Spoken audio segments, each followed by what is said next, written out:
Welcome inside the Saturday Morning Huddle. Billy Beebe, Kenny Rhoda with you live on this Saturday morning to answer the question, what happened on Friday night in Stark County football? We're going to do it over this next hour and 25 minutes, just about. We are loaded with guests today, folks. We've got a ton of great guests, coaches, players, doctors coming on to talk with us about high school football, everything that happened last night and everything we've got going.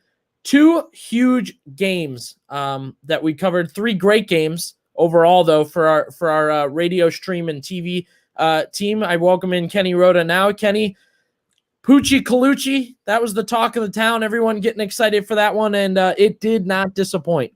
It lived up to the hype, Billy Beebe. It really did. When we were planning this game way back when we looked at the schedule, we're like, Canton South, Fairless, we got to be in the Falcons' nest for that one, right? So we get out to Fairless, and it was everything and then some. The two quarterbacks did not disappoint. Poochie Snyder earlier this year had set the passing yardage record already for Canton South, and he's only a junior. And we'll get into this a little bit later. His performance last night earned him the WHBC Player of the Week honors, and we'll tell you why and how and all that good stuff. But Carson Colucci, almost as good as Poochie. His team led for most of the night. In fact, the only time that Canton South led last night was the final score, 39-38, and it came down to the final 2 minutes of the game, and Canton South comes back to win at Fairless. A huge, huge win for that program, and Matt Dennison, he will join us a little bit later on to talk about it. We're going to hear from Poochie Snyder as well. They just went back and forth like heavyweight boxers, throwing rights and lefts and jabs and uppercuts and everything, man. And it was so much fun to do the game. And that's why I love being down on the sidelines. You play-by-play guys, you love being up in the booth calling the action. I like being down on the sidelines, right there in the action, hearing what's going on the field, on the sidelines, seeing the players and coaches react and everything. And these two put on a performance. It was a shame somebody had to lose. That old cliche, boy, I hate to see anybody lose. You have a winner, you have a loser. But both teams played their asses off last night, and it was a fantastic game. Yeah, that was one of those games where I'm tracking the score. I'm looking at the score. Man, keeps adding up. Fairless, of course, in the lead the whole time. And then my game finishes, which I'll get to in a second. I look 39-38, Canton South, the big winner there. You want to break down the plays, Kenny, or you want to go to my game? What do you think? Go to your game. Let's go to your game. And then because we've got a guest coming up too, so I want to get both of our games in to start this thing. And then we've got highlights and all kind of good stuff from our game. All right, so McKinley visiting Lake homecoming at Lake High School. Certainly a lot of hype at 6-0. The key that we're talking about, we're looking at the two quarterback system. It's going to have to take a break. Cale Jarvis injured last night, so he did not play. It's all on Will Butler, the senior transfer from Mogador. Wow, Lake gets out to a 14-0 lead, Kenny. They return a kick for a touchdown right away, which was amazing to watch. And then Dan DeGeorge, he must have been really feeling like he had to go bold off that kickoff return for a touchdown, onside kick. They don't collect it, but, I mean, you really got the vibe that Lake wanted to come out punching. Right. 3 and out for McKinley. Lake's up 14-0. Five unanswered scores from McKinley to eventually hold a 23-14 lead. It was McKinley's game after that, and the biggest dagger, Kenny, into the second half, the opening drive for the Bulldogs. They go 10.5 minutes. They go 85 yards. Take 10 minutes off the clock. So a huge, huge win for McKinley to knock off an undefeated Lake team, and certainly a great one on our stream game. Yeah, so we're going to break down these games even more a little bit later, but there were great games all throughout Stark County. And while a lot of eyes were on our Pac-7 game last night between Fairless and Canton South, a lot of eyes on another Pac-7 game last night. And joining us right now is the head coach for the Northwest Indians, who were a victor last night in overtime, 29-28. John DeMarco joining us today. Coach, congratulations on the big win last night. Did it look just as good on film this morning? Oh, yeah.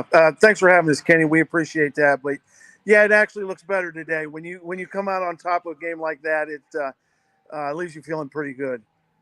Coach, this was being talked about on the sidelines at my game last night, right? We're doing Fairless and Canton South, and everybody's wondering, boy, can Northwest knock off CVCA and create a logjam atop, the Pac-7? And you guys were able to do that. How were you able to do that last night? Well, we just made some plays down at the end that were very crucial. It sounds to me like there are a lot of great games in Stark County last night, and isn't this just a great place for high school football? And I think last night illustrated that more than anything else. We just got down to the end, and we had some guys step up, make some plays for us, which was crucial. We thought in the games that we lost earlier in the year that the other team made some plays and we didn't make some plays. And last night we were able to make some plays that counted.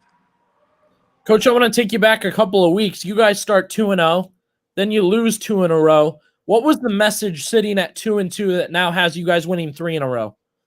Well, we just thought, it's the same thing we do every week. We want to get better each week. We want to get better each day that we show up, and we want to improve each week. And, we want to take one game at a time. We know it's a long season.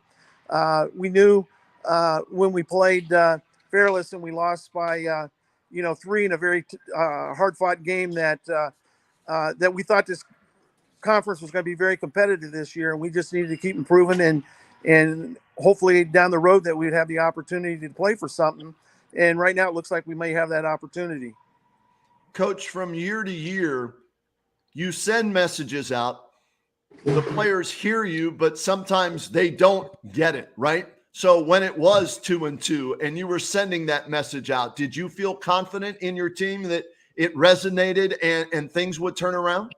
Yes, we did, because we felt like in the 2 games we lost that we did not play bad. We thought we played hard. We thought we actually played well. And as we told the team, we just didn't play well enough, that we had to get better. We just had to continue to believe in each other and get over the hump there. And hopefully we have. Coach, we got to talk to Isaac a couple of weeks ago, Isaac LaFay, and he was in the weight room with the rest of the guys. That was a fun interview. Seems like a tight-knit group you have. How big of a deal is that for, like you said, a long season? Well, it is. It's important for a long season. It's also very important when you're down 14-0, and the guys are searching a little bit to have confidence in each other. It's one thing to have confidence in yourself and what you're able to do, but you also have to have confidence in the guy next to you. And I think football is such a great sport to illustrate that, where you have to have confidence in all 11 guys out on the field.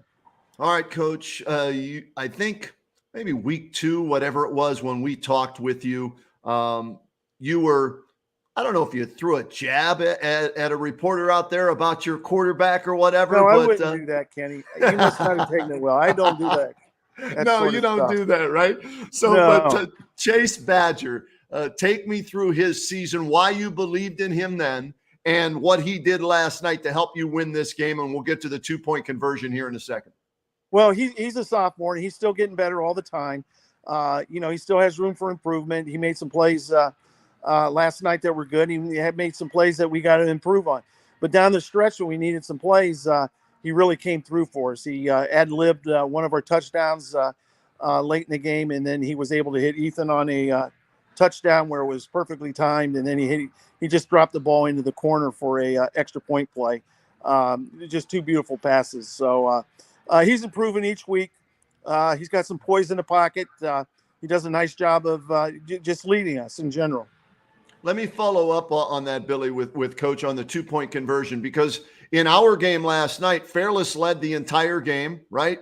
Canton South, Poochie Snyder scrambles 40-some yards for a touchdown. There was no doubt in their mind, they told us afterwards, they were going for 2 there and the win. What about you last night? When you come back and it's 28-21, you're down in overtime, it's 28-27, you score. Was there any doubt in your mind you were going for 2? No, but it actually came for the other end. When we selected to play overtime, they lost a couple of players during the game, and we thought we had a little advantage going into overtime. Well, their outstanding player, Kyle Snyder, came in with a sprained ankle and just played defense against us. He didn't run the ball. They have another back, and I can't remember his name, but he's just a freshman back, and he's going to be he's really good right now. He's a good ball player. But he got hurt late in the game, and when we hit overtime, they brought Kyle Snyder back in on offense. And his first carry, he went 20 yards in overtime. And our defensive coach has said, you might want to think about a 2-point play, keep him off the field. So we knew when we got the ball back that we were going to go for 2. We're going to keep it in our hands. We're going to have a chance to win or lose. That 2-point play, was it something that you knew before the game, if it came down to that, that's the one you were going to, that you practiced all week, or was it a spur of the moment based on what you saw? Spur of the moment. Ethan Nicky is a really good route runner and probably as good of an athlete as we had. On the touchdown, he ran a little post pattern. So on the extra point, we just did the opposite. We ran a little corner route with him. And Chase just laid in both balls, and Ethan made a nice move and made 2 good catches on it. How big of a win is this for you, Coach? What can this do for the rest of the season? It's huge because we're entering week 8 and we still have something to play for, other than just, an opportunity for the playoffs. We're going to have an opportunity to play for our conference, and our conference is very competitive this year. In the 2 games that you covered, very competitive, and we feel fortunate to still have an opportunity to play for that. So it's important. It gets you going, on Monday, Tuesday through the week when you're dragging a little bit and, you're a little bit beat up from Friday night like we just played. And so it's good to have those opportunities. Coach, Billy, anything else? Go ahead. Yeah, one last thing, Coach. You talked a little bit about Stark County, and one trend we're seeing this year, both comeback wins and first half scores don't really determine, the end of games. How big is that? And for a team, I think we've seen it from a lot of teams this year. If it's 14-0 at halftime or early in the game, that's not it. No, you got to just, we try to stress that all the time to our kids. It's 48 minutes. You can't get hung up on what happens the first half.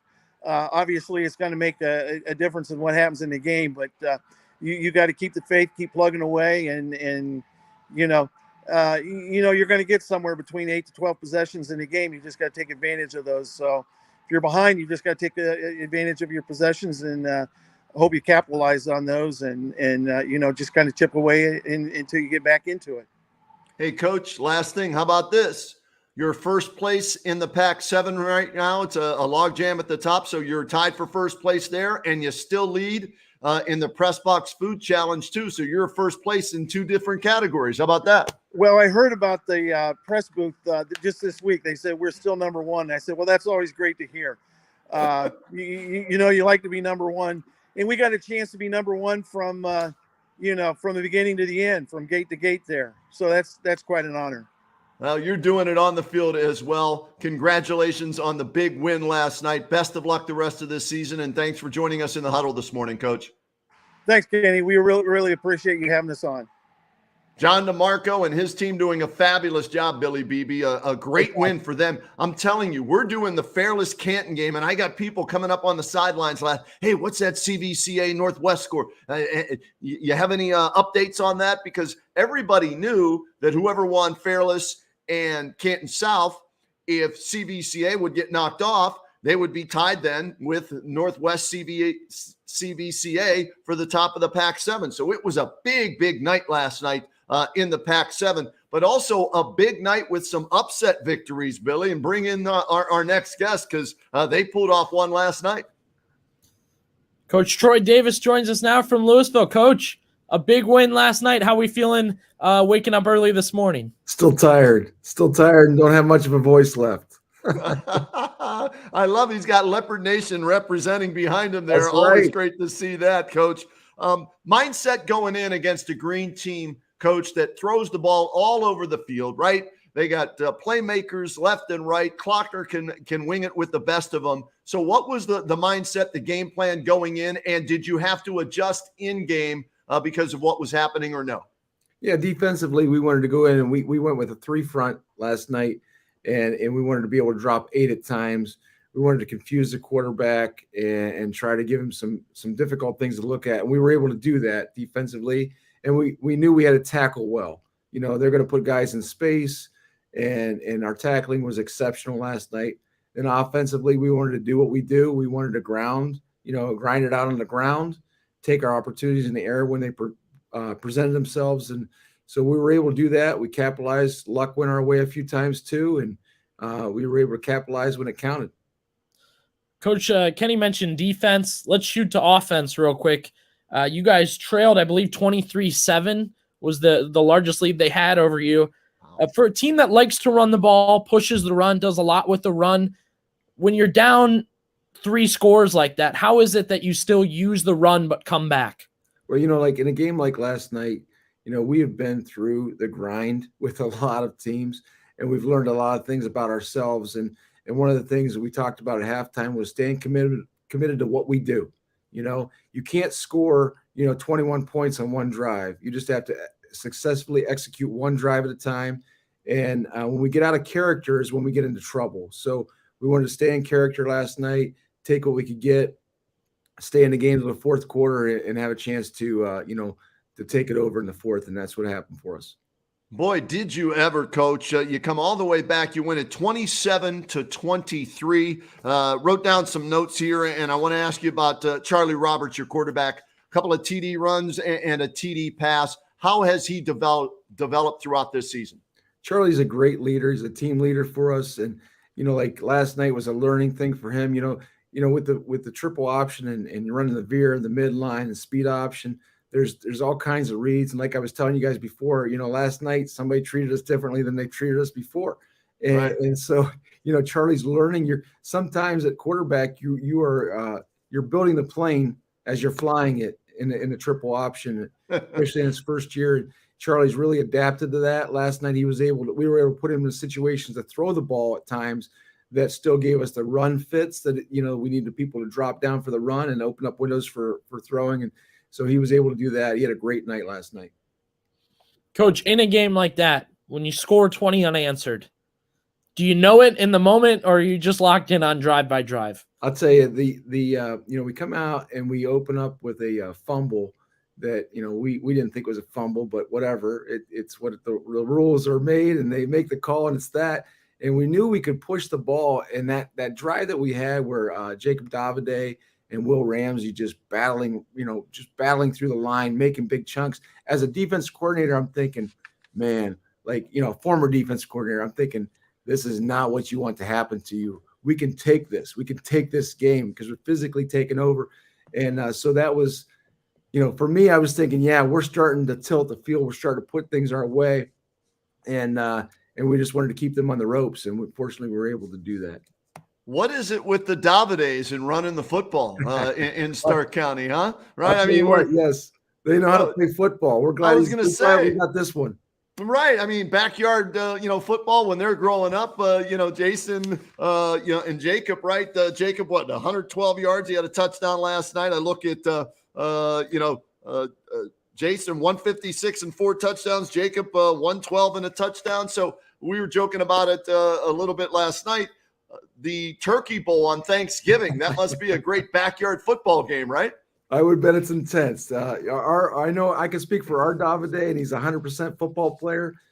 He could play in any generation. That's the kind of football player he is. He's with me here today as my guest here with us. But, we are glad he's on our football team. Well, bring him in because we want to ask him what that backyard football game is like in the Davide family. So congratulations, first of all, on the win, 100 yards. You scored a touchdown last night. So what was it like growing up in the Davide family, going head to head? Did we have like Oklahoma drills and see who was the best in the family? Take us through that. Yeah, something like that. Everybody in my family's athletes, super competitive. And Jason's family is all D1 athletes. Like his siblings played D1. His brother's a semi-pro lacrosse player. And my family all played lacrosse. And my sister also played basketball. So growing up, it was always the rivalry. My family versus his family. Backyard going full go as hard as we can. Spearing somebody into the ground, standing over top of them, making fun of them. It was crazy. What's it like playing two sides of the ball? We talk to guys all the time about it, but you've been a big playmaker on both sides, and definitely the contact is there. I mean, at first, obviously, it was a little difficult. Not used to playing both sides of the ball. I'm not used to playing running back in general, really. It's my first year playing running back. But I kind of like it, being able to be a leader on both sides of the ball instead of just defense, and being able to impact the offense as well is very, very nice.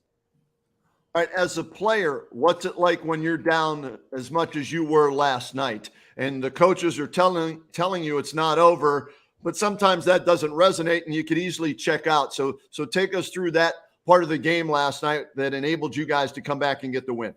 I mean, just like Coach was saying, how we got to stick to our game plan, and especially the captains, the other captains, like especially Charlie Roberts, every huddle in between timeouts, every play, just making sure everybody's keeping their head up and keeping the motivation. Defensively, you guys kind of had to tighten up towards the end of the game, obviously. Did you feel like when it hit 23-7, okay, we really can't give up any more points? Yeah, it was. I mean, they kept hitting the bubbles. That's the entire first half. The only play that was really beating us was bubbles. So going into halftime, we knew if we shut down the bubble, we pretty much win the game because our defense was playing phenomenal other than the bubble. So we made some adjustments at halftime and completely shut down what they wanted to do. So take us through. I mean, you guys are down 23-7. Like you said, you get the chance at halftime, but in game, what's going on in the huddle? Is it a couple guys talking? Is it just you? Is it, your Mike linebackers? Who's communicating what you want to do? Mostly me and Will Ramsey, the other linebacker. We see ourselves as a leader of the defense. So we know that if we can get everybody motivated and keep everybody high intensity, that everybody else will follow us because they look to us as their leaders. All right, so you're playing running back, but you also play defense. What do you get more enjoyment out of? Scoring a touchdown or dropping a quarterback for a sack, a tackle for loss, or making a big defensive play? I don't know. That's tough. I'd probably say a touchdown. I was an ex-lineman, so I'm kind of living out the lineman dream of scoring a touchdown.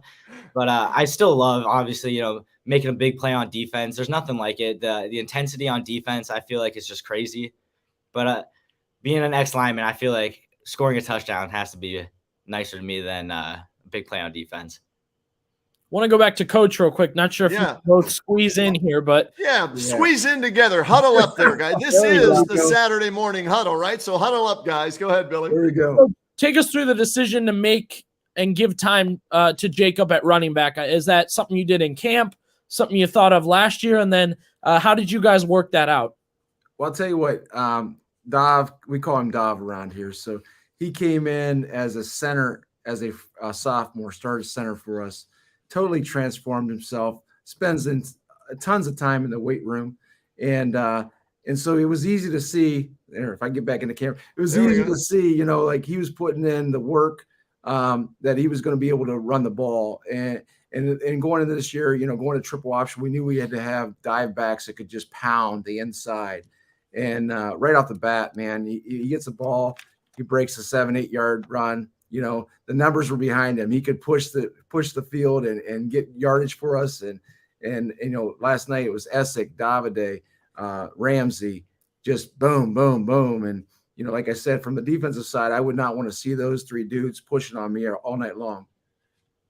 Coach and Jacob, what did it mean to you guys after the game? And I don't know if you knew this or not, but I think you guys snapped a losing streak against Federal League teams last night by beating Green. I think it was 10 or 11 games, whatever it was. What's that mean, Coach? I'll go to you first, and then I want Jacob to chime in on this as well, because you're an independent now, right? So you're basically the next team in the Federal League because you're playing pretty much a Federal League schedule. So what did it mean to get that win for both of you guys?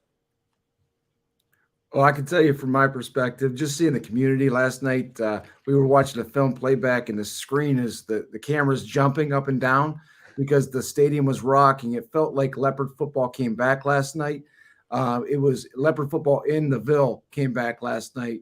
And so, it was just an emotional moment for me and for our kids. I mean, I'm up there talking to the kids after the game, and we got players that are damn near in tears. And, it's just like, it was so emotional, and these kids have fought so hard, and we've had such a tough uphill battle. We're the smallest school playing in this big schedule, and our kids just continue to grind and fight, and we were able to ring that victory bell last night on our field. So, but Dov, go ahead. I mean, obviously we needed that win, for our playoffs ability to play, and also, like you said, I started as a sophomore at center. And we've never won a home game at my entire varsity career. So even more than just the Federal League win, the winning at home, we've never been able to experience that. So experience the real Leopard Nation community was just unreal. Great stuff, guys. And I mean, a couple weeks left, a little bit to look forward to. What are we thinking for the rest of the season? Coach, what's your message specifically as, you got a lot of season left, really? Yeah, we talked about this. Our goals are still there. We want to play postseason football. We accomplished a big goal last night. We wanted to win at home. And so we're going to continue to will 1 week at a time. Everything's like one play at a time, 1 week at a time with our schedule and our battle. And, we got one team on our schedule. It's Glen Oak, and we have to beat Glen Oak. We have to beat ourselves. That's what we have to do each week is we have to play better each week, challenge ourselves, and one team on our schedule. Guys, congratulations on the huge win. The Davide family bragging rights. It's going to be interesting to see how this thing plays out through the rest of the season. But congratulations and best of luck next week and throughout the rest of the year, guys. All right. Thank you, guys. Thanks for having us. Great to have them in the huddle with us here on the Saturday morning huddle, brought to you by Spectrum Orthopedics. And how about that, man? He started as a center, right? He's a lineman. He plays on defense too. And they say, hey, let's throw him over on the offensive side of the ball and give him the ball. And of course, 112 yards rushing last night, scores a touchdown for them. Like he said, his first home victory. Imagine that, Billy, right? You're a sophomore, you're playing all these, and you don't have a home victory to show for it. So that was very emotional for all those kids to get a home win last night. Yeah, I'd imagine. Tough to fathom. That was a question I wanted to ask Coach Kenny. You're down 23-7 in a run-first offense, in a run-centered offense. How do you come back? Time clock management, efficiency, energy at that point in the game. You're probably tired heading out into the third and fourth quarter. I mean, the way they got it done and drive by drive, that's the simple answer, right? Is drive by drive. Take it one drive at a time. I like that line. You can't get 21 points in one drive, so you may as well try and get 7. Well, the old baseball adage, you can't hit a 5-run homer, right? If you're down 6 or 7 runs, you got to chip away, and maybe you get a 3-run homer or a grand slam, but there are no 5 or 6-run homers. So great job by Louisville last night. Leopard Nation proud, get a home victory. Ben Stouffer, I'm sure the mini Winnie was there tailgating before and after that victory last night for Leopard Nation. All right, let's bring in our next guest here on the Spectrum Orthopedics Saturday morning huddle, and that would be Dr. A.J. Seth. He's an orthopedic surgeon at Spectrum, and he joins us each and every Saturday. Doc, how are you this morning? I'm good. How are you guys? Hey, we're fantastic. Thanks for getting up with us today on the huddle. And Doc, you and I were texting back and forth. What did we want to get into today? And I think you brought up a great topic. You said, why don't we get into concussions based on what happened with Tua Tagovailoa this past week? We got Myles Garrett, who was in a car accident, doesn't have a concussion supposedly, but was banged around and everything like that. And concussions are unfortunately such a big part of football at all levels. How about at the high school level? Take us through being a sideline doctor for games over the years and dealing with concussions and how they've changed over the years since you've been doing it. Yeah, so after seeing the Tua problem when we talked about this morning, I thought it'd be a great topic to talk about. When I was taking care of Glen Oak, this was back in I think I started 2006. It was a lot different. What we would do, it was still that sideline test. My son was asking me last night, like, what were the questions we would ask? So somebody would come off the field, we would ask the general questions, how many fingers, and do you know the date, and who's the president? Just basic questions you should know. And there really wasn't like a hardcore way of doing it. And then it's the University of Pittsburgh came up with this impact test. And this impact test is really the gold standard, where you're taking a test before the season. And then if you get a concussion, you take the test again. And the thing is, it's a computerized test, and you can't beat the test. You can't fake the test. I was just listening this morning to Dan Patrick, and Drew Brees was talking about how many times he lied about his concussion because he wanted to come back in. And so this test prevents you from doing that. The biggest thing is that you can't let these kids or players come back. So that was when I was at Glen Oak years ago. And then when I started taking over Hoover, it was an interesting thing. You really have to watch the players, especially coming off the field. When they come off the field, you can kind of tell, especially if they start to go away from you. You find them and then something's going on. But here's the interesting thing. I always, if I thought so, I would take their helmet away first and hide their helmet because they can't go back in then. But on the sidelines, you don't have the impact test. But it was really interesting that I saw that with these concussions, you could tell the severity. And we would take them in the locker room. And I'm telling you what, you would have a kid, I remember this, who was a super calm kid, never got, agitated. He just started going, nuts. You had to have two people to, get him to calm down. And then they actually start to cry. I mean, it's this emotional thing. And the minute I see that, I'm thinking concussion right away. And I was always to err on the conservative side. I would tell the parents they need to go to the ER to get looked at or checked. Your biggest problem with concussion is, number one, recognizing it early. So if you look at Tua, there is no back injury that makes you get up, stumble, walk, stumble again. There's no back injury. Even if you sustain a neck injury, you can see it because their arm is kind of dangling down. You know it's a stinger. So the problem on that was, they let him go back in the game. Now, interestingly, every NFL sideline has a doctor, an independent doctor, and then there's somebody in the booth who overlooks the field to catch people that are showing it. So the problem with concussion, especially in high school, is recognizing it. But then you pull them out, and they can't return to any contact until they clear. For us at Hoover was the impact test, and they have to be symptomatic free. You can't have a headache. You can't be sensitive to light. You have to be 100% good. Now, when the docs here at high school, I'm volunteering on the sidelines. It's way too much of a risk. There's no reason to get these kids back sooner than what they need to be, because you're just risking an injury. And here's what people don't realize. There is something called the second impact syndrome. That's the problem. So it's estimated that there's 3 million concussions per year in the U.S. in sports. And the biggest problem with that, excuse me, is that second impact. They think they're better. And what happens is you go back in too soon.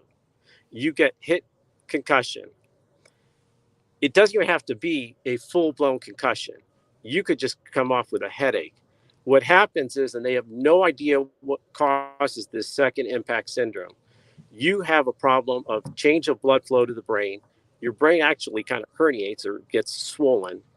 And it's very rare, but it's happened. And what's interesting is a student got a concussion, got a CT scan 4 days later, which was cleared, but he had a severe headache. Went back to play, got a hit, died that day. And so just because you have a normal CT scan, you can't say, we're ready to play. There's a lot of things that go into it. And, as a doctor, it's not worth the risk of that. It's pretty rare, but somebody has to have it happen. And at high school level, you got your whole life in front of you. It's horrible as a doctor to tell somebody they can't play. I mean, that's one of the worst things as a doctor to tell these kids. There was a kid, Jackson Davis, out of Hoover, phenomenal running back. And I remember when he couldn't play, it was devastating to kind of end his career because of it, a problem he had. So I know the kids don't want to hear the concussion protocol, but it's really for their own good. And when I took care of Glen Oak and Hoover, Coach Garcia and Coach Baum were great about it. The minute I said they're out, and they can't come back until they're cleared.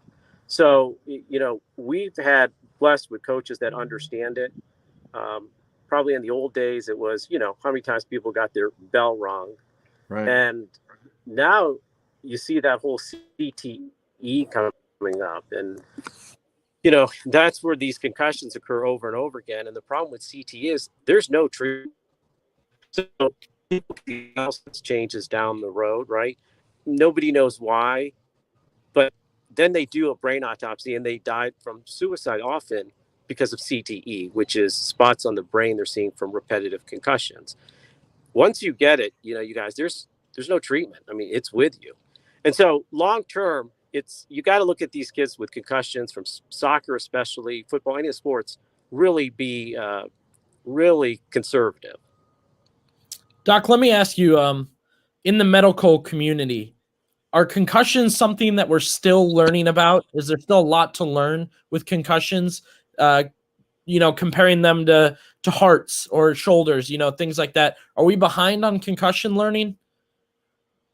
Yeah, I definitely think we're behind. And the reason is you can get a CT scan and it can be completely normal, but you still have symptoms. That's the problem. There's no great test that says you have a concussion, but we call it a concussion. It doesn't mean that you take a blow to the head and you could still remember stuff, but you don't have some kind of underlying injury. CT scan is not going to pick it up. So they go get a CT scan, it's normal. Well, right now, the best thing we have is that impact test because you can't fake it. But the only way you're taking that impact test, interestingly, is if you get caught having a concussion. So it's not the game time that worries me as much. It's the practice often where you can get a concussion in practice, but it's missed because nobody's watching you. And then the kids don't, give you an example, McKinley Massillon week. Somebody gets a little concussion in practice. They're not going to go they don't come tell us. It's they want to play. And so practice is just as bad as the game, but we always hear, oh, they got a concussion during the game. What about practice? That's where I think you could get into big trouble. What about the mushroom helmets we're seeing now that they're putting on top of the helmets that the NFL is experimenting with, Doc? Is that a positive step? And could we see maybe at least the interior linemen who bang heads on every play being forced to wear those in games as well as practice? So everything for me is all based, there's this thing called PubMed. And anything that I do is all research based. So if I want to look something up, I go to PubMed, and because it's not written by, they're actually research papers. There still isn't enough studies on that. I mean, that's something new. We're just saying, oh, this could help because you're going to cushion the impact. But again, there's not enough studies done that says you hit once, hit twice in a game over and over again. Are these really going to protect you from those? We don't know. And I'll be honest with you on this one. They have those the helmets that used to tell if there was a concussion or a hard hit. I'll be honest with those. There were times where you would get a little signal notice that so-and-so had a hard hit 3 days ago, and they would come up. So when they talk about how great those are, they're not. Everybody thinks they're so great because they can tell you if you have a concussion. It doesn't work that way. Sorry, Doctor. Guardian Cap, the stat that said that they erased concussions by 50%. You don't think that kind of is true? No, because in order to do that, they have what's called it's called a meta-analysis. But basically, they look at 30 studies, all based on it, and really see if it's true. Because you know what? If you have 5 people and 4 people, 3 people like the color blue and 2 don't, well, then you could say the majority of people like blue. Well, no, your sample size was 5 people. So a lot of these studies, they take 20 people, unless you get a giant study. And, the problem is, in order to do that, you do a giant study. You take somebody after a game, you get a CT scan or MRI just to see the changes. But nobody's going to do that. So a lot of these studies, you have to take a look at how big is the study, because it's easy to say, oh, it's 50% decrease. There's no great study on it. So, Coach, and we got Coach Baum coming up here in just a few minutes. So before we get to him, what advice would you give parents, players, coaches on either A, is there a way to try and prevent it, or B, if you think you have a concussion, what do you do? So, what I think it is you try to ingrain into the kids about long term. Um, you know, there's not a lot of guys who are going D1 here in anywhere, let alone trying to make it to the NFL. If you look at how many kids have played football here, you've had a couple guys, quite a few actually made it to the NFL, but it's 10, 15, 20 compared to all the people who have played. So I think it's ingraining into them that, yeah, you're playing, but you got to look at your long-term health. So, one of the big things is the parents. You have to, when they get home, is notice. If you notice changes, you got to be proactive. You got to tell training staff or whoever, because like I said, during practice, it may not be caught. So my big thing is educating the parents more so even than the training staff. Educating the parents on, okay, if you see these changes, because you know your kid better than anybody, but if all of a sudden you start to see him complain of a headache, which isn't, say, normal, even, kids don't get a ton of headaches. But if they start to complain of headaches or something changes, that's the most important thing. And during these training, like at the beginning of the season, you have a lot of these where they talk to the students, the parents about drugs, alcohol, which is great. But we need to have them talking about the concussion and the signs to look for at home, because that's where I think you can catch most of these concussions. Real quick, those nets that go around, I don't know if you've ever seen, at the NHL, they have nets that go around the whole stadium now for hockey. It's because when I was a resident, I remember this, there was a young girl at the Columbus Blue Jackets game. Yep. Got hit with a puck in the head, went to the hospital, clear CT, unfortunately went home, had what's called a subdural bleed and died. And that's why those nets are there. So you can't really just base it. Well, the hospital said the CT scan is clear. You can't base it on that. You have to base it. To me, it's all symptom based. Impact test is great to get back to play. But if your kid is complaining of sensitivity to light or this horrible headache, that's where the problem comes. And you have to be really careful about, what you do with that. Doc, we still have a minute or two left.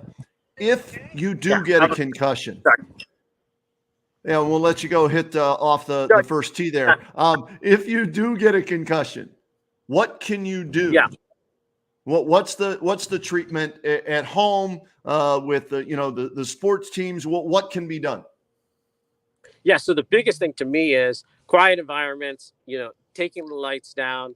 You never want to give ibuprofen. That's the number one thing to me. Ibuprofen thins the blood, so you don't want any kind of bleeding if it may happen. You could use Tylenol, that's fine. However, you have to really even keep them at home and monitor them. And the first thing to me, don't hesitate. If you're worried about it, go to the ER or your pediatrician to get a neutral point of view. Because sometimes you need that neutral point of view where the doc is we're the bad guys who say you can't play. Because, if a parent says you're not playing, that doesn't go over well. But as a parent, don't be hesitant to get help, seek help if you notice a change, because it's not worth taking that risk. Totally agree with you on that 100%, Doc. And since our next guest isn't in our green room just yet, one more question. Myles Garrett did not suffer a concussion supposedly in his car accident, but the car repeatedly rolled 3-4 times, whatever it was. He burst a blood vessel in his eye, had a bump on his head, his shoulder sprain, a bicep strain, and they're thinking of playing him this week. And I'm on the Kenny and JT show saying, please, Cleveland Browns, you haven't done a lot of good things organizationally over the years, but this is one of your premier players.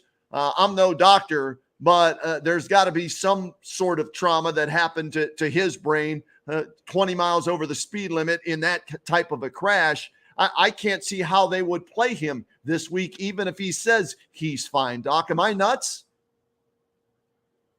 No, I think you're right on. First of all, we're in game 4. No reason to risk that. Second of all, to me, one of the biggest things is Myles Garrett isn't going to tell you everything that's really, truly going on.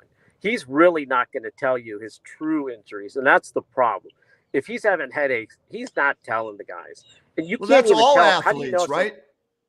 I mean, in everybody? the NFL, And, coach, right? yeah. And then all of a sudden you get this shoulder injury, which to me, I understand that, the players are going to minimize what they have. And so he could have the opposite shoulder hurt. He could have pain in his biceps. He's not telling you because these guys want to play. So to me, the only way you do it is you keep him out so you can really let him recover and find out if there's anything else going on. I mean, the Tua situation, he had a concussion for sure. Don't tell me he didn't have a concussion. The second thing is when he fell and hit his head, he went into that posturing position, which it's called fencing. When you kind of get, and you kind of, if you saw his hand and fingers, it kind of curled up. 100% that's a brain injury. They check him out and then they let him fly where there's altered air pressure. So I'm like, who's taking care of this? So to answer your question, there's no way I would play Myles Garrett until you give him rest and you see how he does. Play. You look at Mayfield, who, your biceps, your rotator cuff prevent your head from dislocating, right? So he got injured by putting his arm out on a tackle. If your shoulder is 7%, you're not going to play well. The rule at Ohio State when I was down there was you have to be 90% strength on your shoulder before we would let you come back. And that was that whole Maurice Claret thing. I don't know if you remember. He made all these contraptions for his shoulder. We never did it. He would come out on the field. With his own. I mean, we're like, what is that? He's making his own contraptions. So these shoulder biceps injury, there's much more involved, and that's where you can injure it. Right. Hey, Doc, we appreciate the time. Great insight as always. Good luck on the course today. Hit them straight and minimal putting, drive for show, putt for dough. And then we'll talk to you again next Saturday in the huddle. All right. Sounds good. Tell Coach Baum I said hi. And I guess you have Luke Roach coming on. Yes. That's a Brewer back. I mean, that kid can run that ball. So tell him I said hi.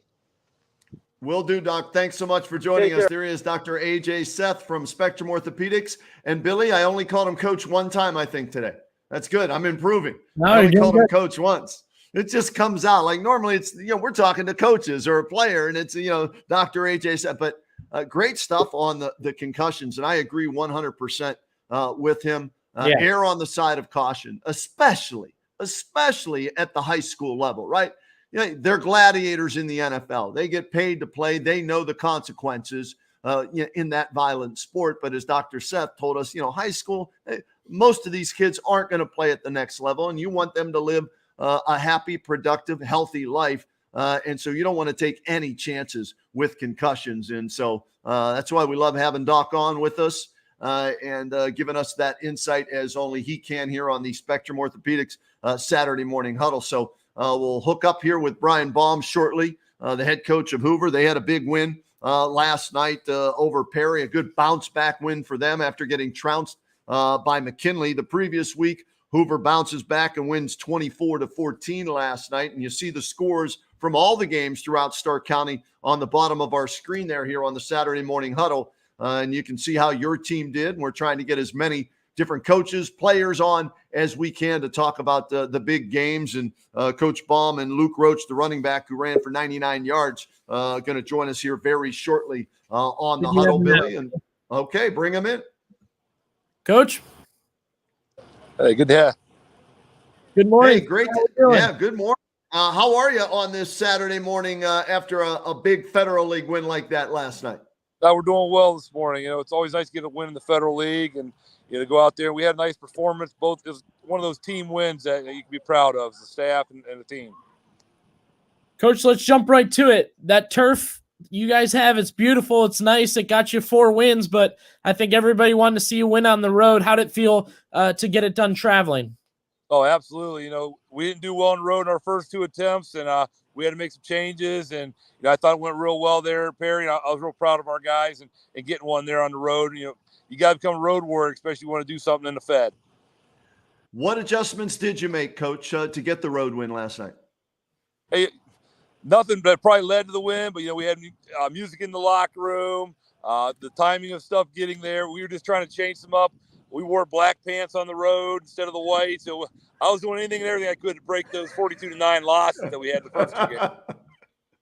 Love it. Getting the haircut, getting all the pre-workout stuff in for good luck, right? Absolutely.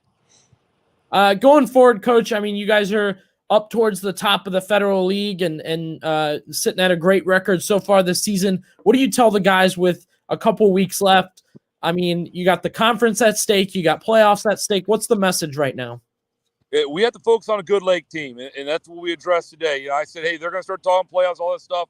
No, we got to focus on a good Lake team. And, that's what we did today. We watched the Perry film.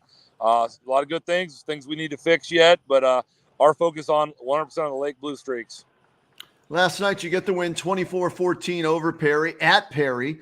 Your quarterback, Carson Derlin, 18 of 28, $157 throwing, 12 carries, 80 yards, a touchdown on the ground, almost 250 yards total offense in that win last night for you. How was he able to bounce back, as well as the entire team, from that McKinley loss the previous week, Coach? These kids are resilient.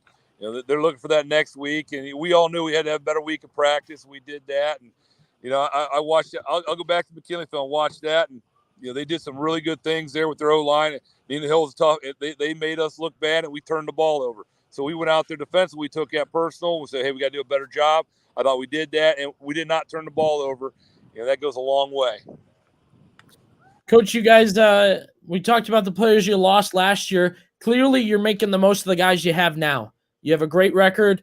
Luke Reguglio, he's doing both sides of the ball right now. I saw he had 2 touchdowns last night. What's the decision there when you guys get close to the goal line to go with him? We get down there, we get in our hammer package, which is, the sack eye, and, he's the near guy. He's that fullback for wedge. And, we have a big line, and they did a nice job there, got a couple touchdowns. So we didn't have to do really anything off of that.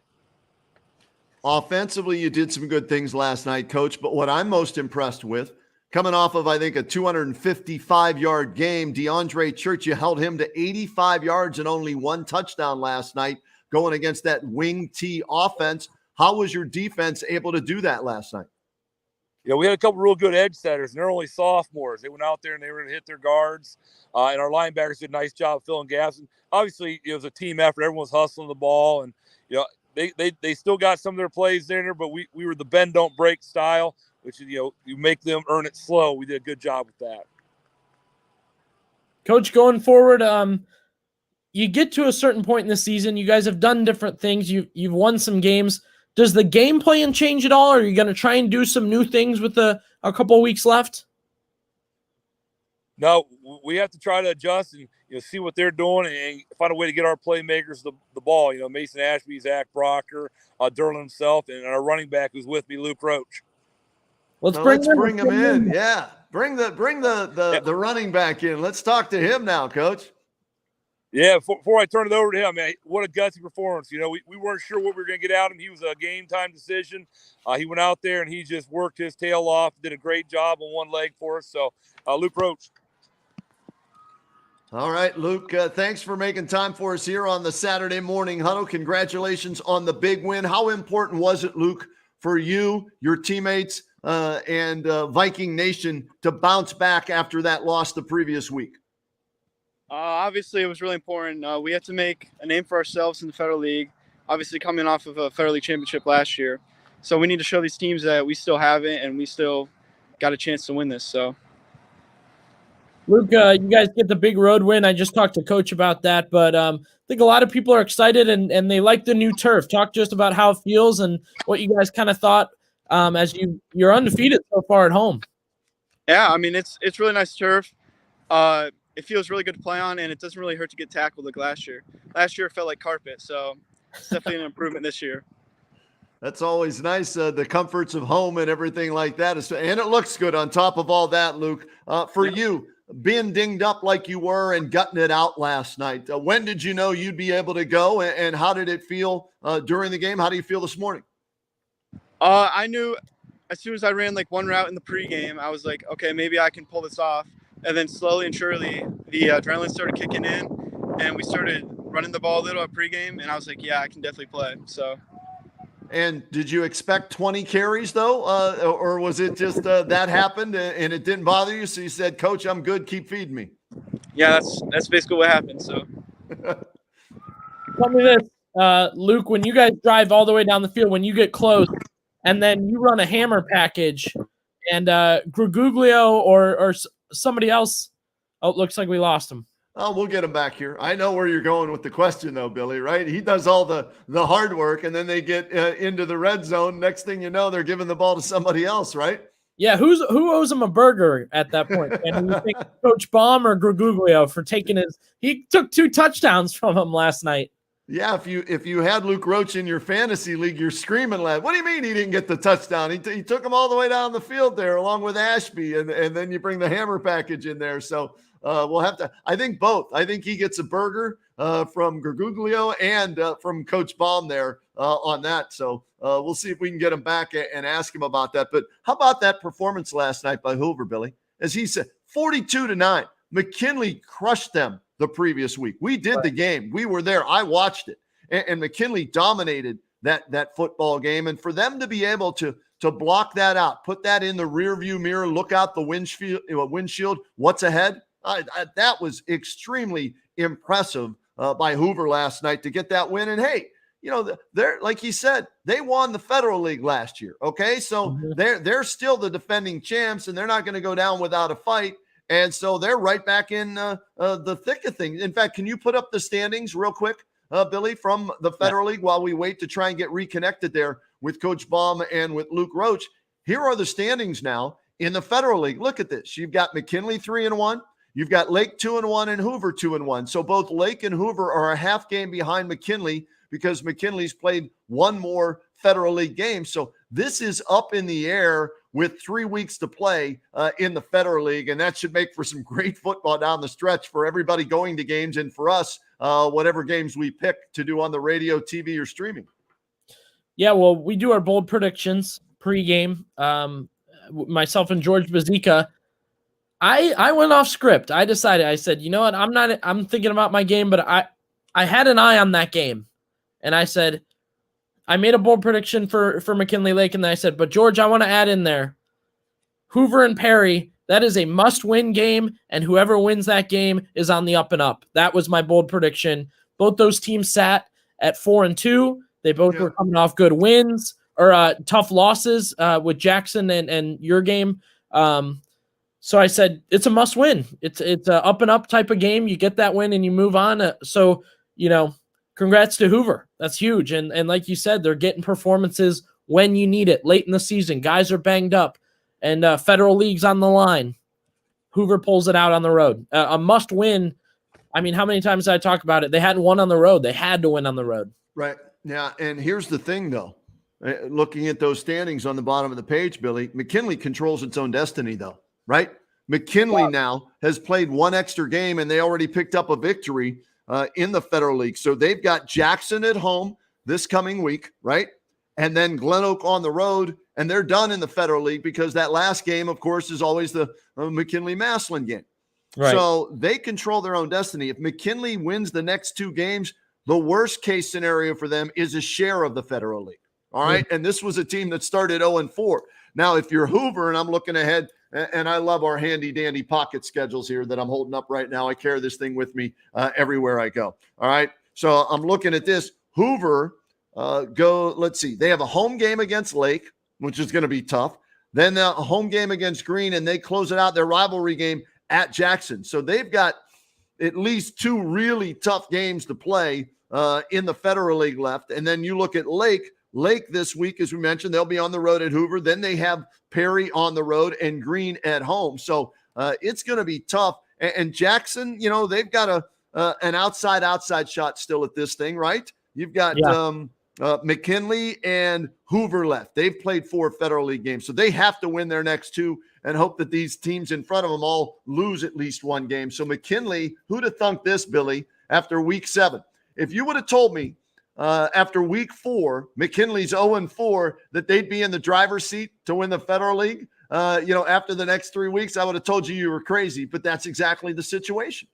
Well, look, great point there. What are the whispers? The whispers around town and at these games are, Kenny, could 5-5 or 6-4 get them in the playoff? That's the whisper. What's the most losses they can take and still get in? I think, 5-5, a lot of people keep mentioning that. 6-4, they're hot enough to be 6-4 at the end. Yep. Great questions, and Federal League play is key in that. Yeah, let's throw some of these questions up from our viewers out there, Billy, over there about the Federal League. From Mick Goggle threw us a question about the Federal League. And here it is. I was shocked to see that McKinley won. So how do you think Federal League makes the playoffs? Well, I think a lot of teams in the Federal League are going to make the playoffs, right? Lake's in the playoffs. They were number 1 in Division 2. They lost to a Division 1 team. Remember that now, right? Lake's D2, McKinley's D1. So factor that in there. Hoover's going to make the playoffs. McKinley's going to make the playoffs. Jackson's got a shot at making the playoffs. Green, last time I checked, they were in the top 10. They're going to make the playoffs. Perry's got a shot at the playoffs. So you may have all the teams with the exception of Glen Oak, and even Glen Oak was in the playoff picture. Expanded. And it's real expanded. From what you just read, I think WHBC's got a shot at the playoff. I think we could get in there, squeeze in. But, I think that's the beauty of it. We had the odd year, I want to say 3 years ago, the COVID year. Remember, everybody got in. And then I think, the OSHAA and the leagues and what everybody kind of said, hey, it was really nice having so many teams make the playoffs. So many teams get a shot. Upsets, number 1. Number 2, teams like McKinley that are better than what they started. Right. And then teams like, say, Jackson, who's gutted it out this season. They take a tough loss, they get a big win. They take a tough loss, they get a big win. Over and over again. That's how it is, and I kind of like it. I like the expanded playoff, and like you said, Kenny, we're going to see a slew of Stark County teams there. Yeah, a shout out to Randall J. Chapman for checking us out here on the Saturday Morning Huddle. We love our viewers that are checking us out and also dropping us some comments in the comment section. You can do that. So thanks for tuning in, Randall. And then he followed up with this, Billy, and people are already starting to look ahead, right? Massillon Tigers played 3 big games in the last 3 weeks and fighting for a nice wins. They beat Delaware last night. We'll get to that in a second. They got a New York team coming up, and then McKinley getting better. How about that last game? It's shaping up where if McKinley can win their next 2 games, they'll be 5-4 going into that game. You've got Massillon. They lost their opener to Moeller. They could be 8-1 going into that last game, setting up another great classic showdown between the 2 arch rivals. Well, look, and I think the nice thing is I noted this last night. For McKinley, they usually play at a Lake level or a Hoover level where they're top of the Fed and they're battling it out and they've got, a large amount of wins, but they have the McKinley game at the end of the year. Don't you think it's kind of nice, Kenny, that they've had a different storyline that they've had to battle through and they're not necessarily thinking about Massillon at the end of the year and that game. And, they got their own business to worry about. They've had to clean this season up and, they may just get to the end and say, oh, we've had such a bounce back, regain ourselves season. This game is nothing. We'll get back at them too. Well, they need to because they've lost, 6 or 7? I've lost track. It was like the Ohio State-Michigan rivalry that wasn't a rivalry for 10 years, right? So, yeah. But I can guarantee you Antonio Hall's not focused on Massillon just yet. He wants to win that Federal League and needs the next 2 games to do so and finish 5-1. And like I said, worst case scenario for him will be a tie. Why don't we, before we get to our next guest, why don't we show everybody who our WHBC Spectrum Orthopedics Player of the Week is based on what he did last night, and it was the game that we called on WHBC. And take that bottom scroll off there, Billy, with the standings, and we can get all of his numbers in there so everybody can see that. Poochie Snyder, just outstanding in his performance last night throughout the entire game to keep his team in there.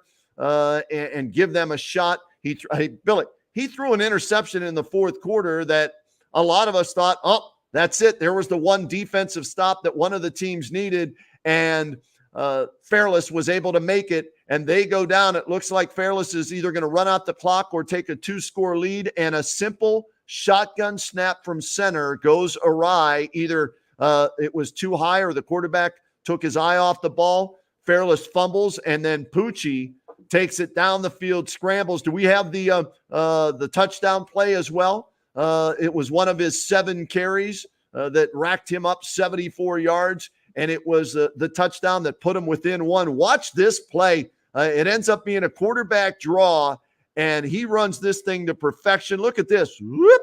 And somebody got faked out of their jock strap right there by Pucci Snyder. One more time. Roll that back one more time. That's a thing of beauty, man. They're down 7 points with 4 minutes to go. They run this. Great call, first of all. And then look at the cutback there. And he just runs away from everybody. And Pucci Snyder with that touchdown to make it 38-37 at that point. And then they knew all along they were going to go for the 2-point conversion, Billy. And they had practiced it all week long. And they called it. They executed it, and they get the win 39-38. So congratulations to Pucci Snyder, our WHBC Spectrum Orthopedics Player of the Week, let me get his 390 all-purpose yards in the victory last night. 3 TDs rushing, 1 TD pass, 1-2. Sorry. No, go ahead, play it. Let our viewers hear what it sounded like on the road last night for Canton South, going for 2 in the win here.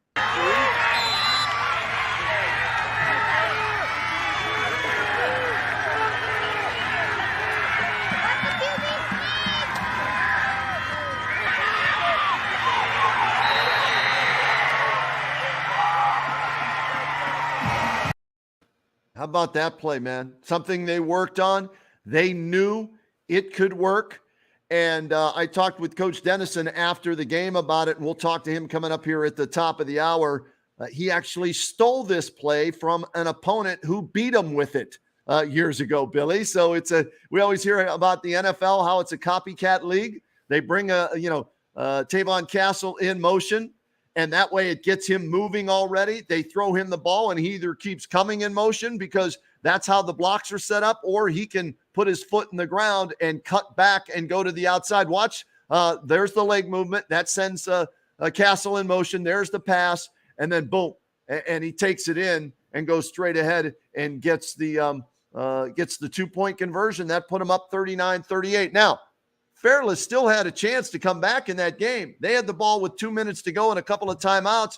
Give the defense credit for Canton South riding that momentum. They were able to get a turnover on downs after recovering a fumble. So the last 2 defensive series for Canton South, as they struggled all game long. But when the game was on the line, yeah, they were a little lucky because of a bad snap or the quarterback taking his eye off the ball and it was a fumble. But they were there to recover it, right? Give the ball back to Pucci, and then had a 1-point lead. All Fairless needed was a field goal to win the game, and 4 downs, boom, they were out, and they won the game. That's a great comeback road victory. What's the best way to put it? It's a big culture-building win, I think, for Canton South under Matt Dennison. Like you said, it kind of ignites that rivalry, starts that idea that, man, how long did it look like Fairless was unbeatable? You know, even with that loss to CVCA, that was a close one. Canton South already had 2 losses on their marker. It felt like that was Fairless's game to win. I want to ask you 2 things about that game. Okay, let's start here. Yep. This last play, I want to run it one more time, the 2-point conversion. Right. As this is happening, we listened to the volume version of it, which we can do again if you want, but you heard somebody shout right here, "It's a QB sneak! It's a QB sneak!" Did you think that was what was going to happen, Kenny? No, because he was under center. If they were going to run the QB sneak, I think they would have put him in the shotgun position. And so run it one more. Give the audio version of this, and then we'll get to Trucker Lindesmith because this is a play that all week, Billy, and it worked to perfection for them. Give them the audio version of this 2-point conversion for the win.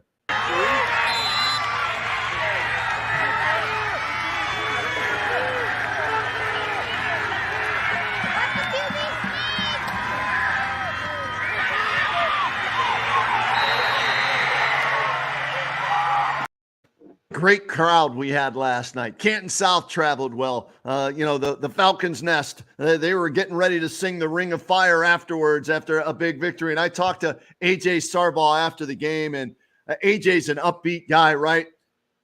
He was down in the dumps, and I understand why. They led the whole game. They controlled the game, and one fundamental mistake they made ended up costing them the game. Bad snap, shotgun. They're 1st and 10 at the 25 of Canton South, going in to either take a 2-score lead or run out the clock, and just a simple snap from center, the fundamentals. And I had been talking all game long about how well they were fundamentally.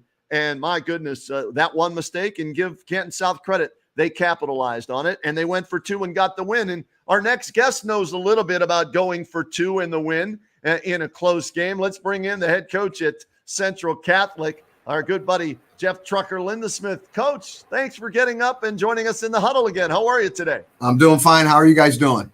Hey, we're good, man. And 2-point conversions for the win. It seems like a lot of times coaches screw this overtime stuff. If we have a play that we've practiced that we're confident in, we're going to go for the win. And was that the case a couple of weeks ago for you, Coach? And do you see that as the norm maybe these days? Yeah, I think it has a lot to do with, how the game's going. High-scoring games, you're not stopping a lot of people. Your defense is struggling. For us, a lot of times at the end of the game, we have so many guys that play 2 ways. You're starting to get tired. And I know that as a team, we start in the summer working on some 2-point conversions, things that we think are position-wise are an advantage to things. And if you, like any coach, I think you got 3 yards to win a game, and you got some talent, and you got some things in our Canton South and the talent they have, and what they have last night, 3 yards, or hey, let's go for it. And it's probably a higher percentage play. Coach, I was tracking your game, watching on the scoreboard while we were doing ours, and seemed like it was 7-0 for a while. I mean, I'm sure it felt longer to you. I've got some film to roll for you. Walk us through this first touchdown and your feeling after you guys finally evened it up. Yeah, this is the second down play, and they're bringing a lot of pressure. And throughout the second quarter, we had a hard time picking up their outside pressures, and they were running a lot of corner blitzes. This time we caught them in a cover 3. We ran a little running back swing here. Just got enough chip. If you can see that Dan Boron is the inside, chipped their high safety along with his roll safety that was on him that got Alex Anderson to the edge. Alex just swung out and tried to knock it down, and just got enough of that corner, and he dove it in for our first touchdown of the game. How about the efforts there, Coach, by Bourne and Anderson? The chip just enough, right? So many plays, you remember the old Al Pacino, the inches and everything, right? But that matters in football, doesn't it? You better believe it. And that is a great quote. Al Pacino, that's a good show. But, it's just enough. We always talk a lot about to our wideouts, and our offense depends a lot on their blocking. And we work hard on their blocking. And you can just see there's Jack Hopkins just getting a nice dry block there. Just enough. We got enough skill, enough little fanciness with our feet that we can usually make somebody miss it's in front of us. And Alex does a great job at that. But we need our wideouts to block, and we preach that every day. We say if you guys are stat people, and a lot of people talk to you about stats, and you have a big game and you have 8 catches. Well, what happened on the other 68 offensive plays you have? You're blocking. So it's very, very important. And, our coaches we grade film, and believe it or not, we had guys that had 8 catches, 120 yards that didn't get a passing grade because, their grades only came out to be about 60% when it comes to run blocking. And that's 60%, and it's not very good. So we keep a close tab on that. All right, Coach, let's go through 2 more plays here. This one, you guys snagged the lead late in the third quarter. I'm sure this was a good feeling for you too. These next 2 plays I'm going to show you, though, I think the effort is just what you see on these 2 plays, but break this down for us. Yeah, this takes a lead right here, and we're running. We caught them off of their weak side a little bit. They were trying to bring this corner a lot of times, and now they're going to roll their safety to us, and we're running just a simple isolation where we're base blocking one side. Alex Anderson is the fullback, is going to try to block the front side backer. Big Jack Talkington's is going to be running it, so a lot of people that know football a little bit see an I formation where you have a fullback and a running back in our offense. our fullback and our quarterback are pretty much the same. They can do some different things when it comes running the ball. The big block we have is once again down here. Dan Boron gets down to their roll safety, just at the bottom. He's in the middle of the screen right here, and he gets down to this roll safety number 10. I'm sorry, that's Drew Neal. Andrew Neal makes that block. And what we call that is a touchdown block. If our inside slot can get to that high safety and just chip him, we've got enough skill to make the cut. Jack Talkington made a nice cut. And we got the touchdown block by him, and off we went. That was it's a big one for us. I believe that was right in the fourth quarter, right when the beginning of the fourth quarter was when we took the lead. Billy, run that again, because I want to ask him with his outside lineman here. His job is to let the rusher get into the backfield, right? Push him up the field, Coach, because you're running the trap inside. Is that right? Yeah, it all depends on what you see. Number 9 on the outside, I think, Kenny, that's who you're talking about. They brought the inside linebacker, their outside backer in a blitz, so that guy's going to be in contain. So he's played a little bit wider normally, and our kids really adjusted as the game went on. They did some of these things that we had not seen, but they were trying to come inside of 70 right there. Jonathan Stangl, number 9, will be way too far wide on that play. He can't come down. If he's pinching down, that's the only chance he can get our quarterback, and you can see he's not pinching down.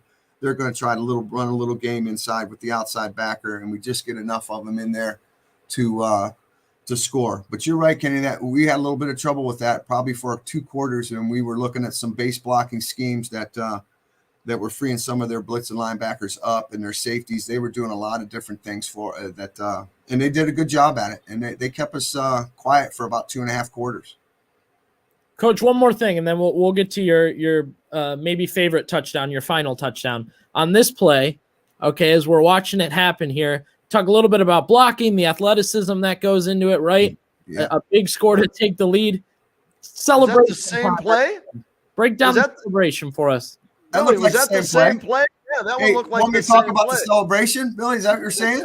Oh, yeah. I said we'll get to the final touchdown. Okay. I want to break it one more time. Once we hit the end zone, what are your thoughts on the guys' celebrations? What do you think? Well, you know what? They better not celebrate too much, but I want them to be excited for what they do. And you can see Jack's pretty fired up. It's a good, nice one, but they better do it together. And we always try to preach, you hear the old saying, you act like you've done it before, but sometimes, what these kids see and the excitement and the energy, I want them to have that. And we've had teams sometimes that just drop the ball and come back to the huddle, and I don't like that necessarily either. As long as they do it together, they have some fun together that way, and they're not showing up the other team. They should do that. All right, final play here. Here's the touchdown towards the end. There we go. It's a nice touchdown. It's really a nice block on the outside. And what we did, we cross-blocked out here. We have man coverage. Sam Grant is number 15. You'll see he'll come back inside. He's trying to press the man to get to their high safety. Their high safety went to the other way. We motioned back inside. It looked like it might have been Hopkins coming back inside, and we're running a double isolation right there. We did not cross-block, which sometimes we will do. But we went base block on this side we did cross block it. There we go. We cross block it. Tommy Buckler and Jonathan Stangl switch base men. It's the old wing T play, which is a down play over there where they cross blocked. And we brought our motion guide to isolate a linebacker. We also brought Alex Anderson just in case we had an extra guy inside there that we can get 2 guys through the hole. And we let the big boy run a little bit right there. And well executed play. They pressed us a man on the outside, and sometimes that gives you a little bit of problems. 22, Dan Boron took his man out wide, and you'll see him in the end zone with the final touchdown block. Sammy Grant brought his guy inside. Might have tugged a little bit on the jersey right there, which we just talked about, but that goes on every play. But a well-executed play for the touchdown. I think that put us up 20-10, and our defense kind of took over towards the end of the game there. Coach, the game we did last night, we saw 2 outstanding quarterbacks, Carson Colucci for Fairless, and of course, Poochie Snyder setting all kind of records as a junior. You've got one of the best athletes and football players in Stark County, and Jack Talkington, who goes both ways. But, at quarterback, we see him throwing it, running it, and we're going to have Matt Dennison on from Canton South here in just 1 second. But what's it like to have a guy like Talkington where depending on what the defense is doing, right? If they're stacking the line, he can throw it if he has to, and you have targets to get the ball to. If it's open there, he can run it as well. He's a dual threat. What's it like having that like Canton South has with Poochie. Yeah, he's a threat to score anytime. It's really a gift to have somebody like that. Very talented, as you can see. He's got good feet. He can run. The thing I think is he's dangerous is sometimes when he runs people over and just keeps going. But he's got a great slide step. Jack will be the first one to tell you, I think he rushed the game a little bit last night in the first couple quarters, and some of the things they did that caused a little bit of our passing game not to be there. But we got back to it. I thought he had probably one of the best third and fourth quarters he's had throughout the course of the year this year or last night. Just slowed down a little bit. He was pressing, but you're right. We ask a lot of Jack. 8 tackles last night, 3 solos. He had a pick in the first series that went right through his hands. He probably would have taken to the house. He had 2 other knockdowns. He does a lot for us, and he's a talent, and he's got to be out in the field for, any coach would tell you somebody that good's got to be there.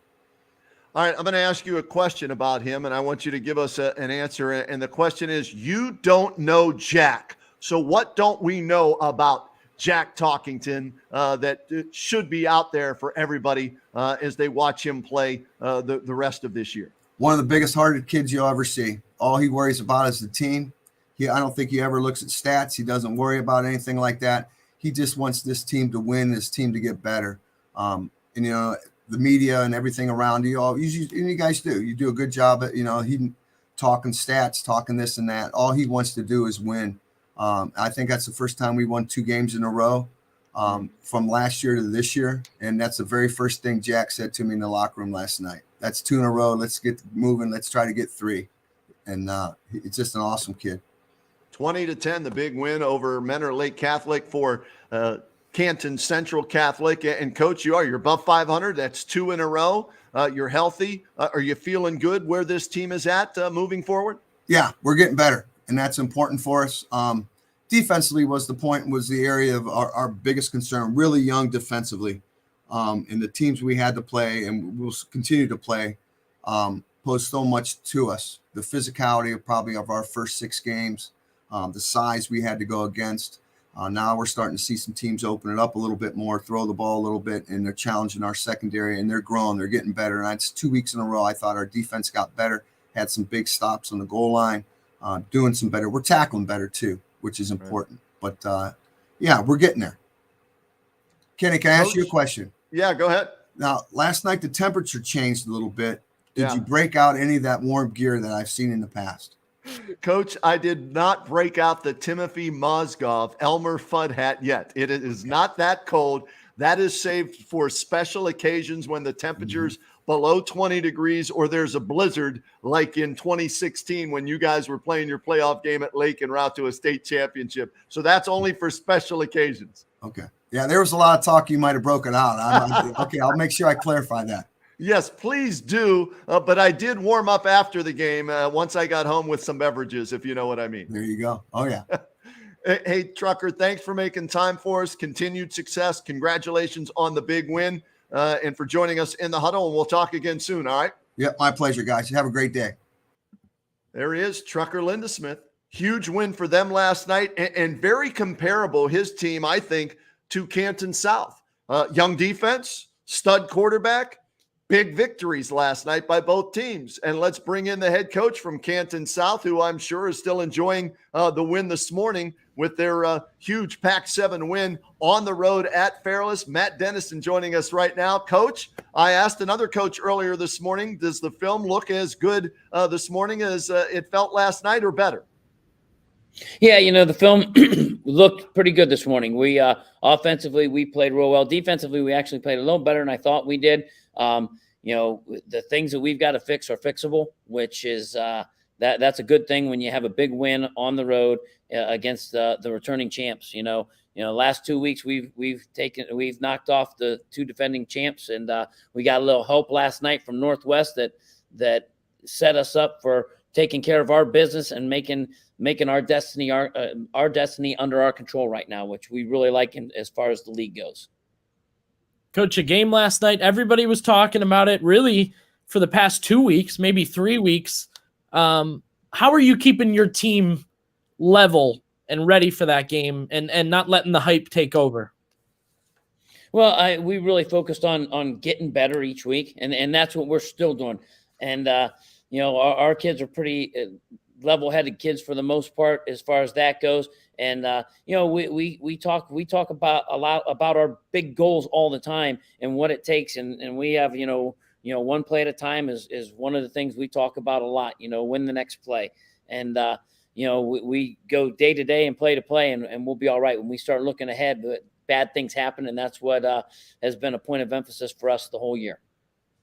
One of the games of the night last night in Stark County. In fact, the 2 Pac-7 games may have been the best games of the night as Northwest gets a win over CVCA in overtime, 29-28 by going for 2. And Coach Dennison and his Wildcats, led by Poochie Snyder, our player of the week, they go on the road. They go for 2 late in the game and get the win 39-38. And Billy, let's put up the play, the touchdown run by Poochie to set up the opportunity to go for 2. And Coach, take us through this play here.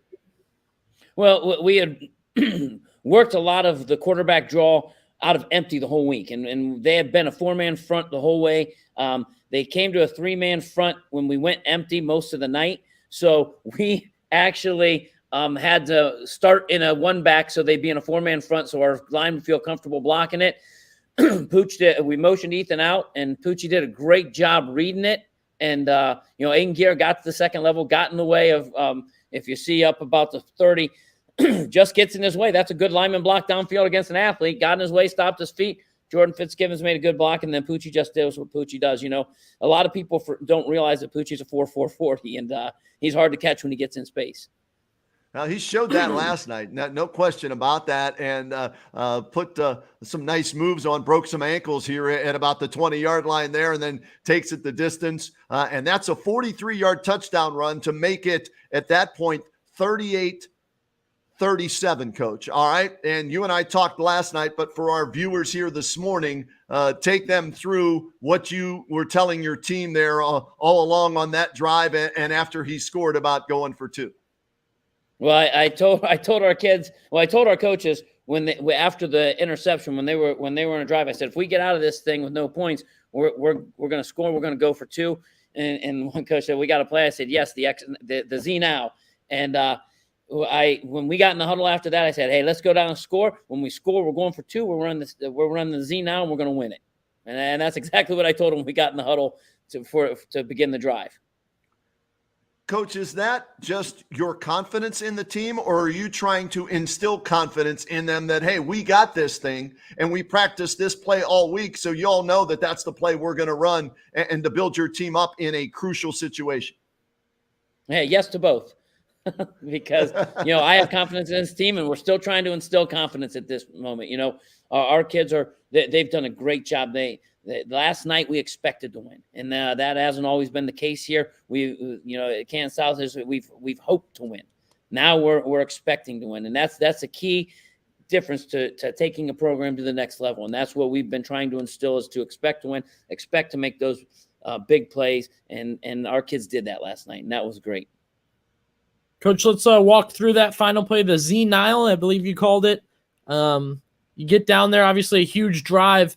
It's got to be tough to get the kids under control, but here's that play that wins the game for you. Yeah, we just go to a 3-by-1 set, and we bunch the 2 guys in the middle. We send it and send our guy in motion. We actually hit it a little too far inside. That's why it was a little rough getting in.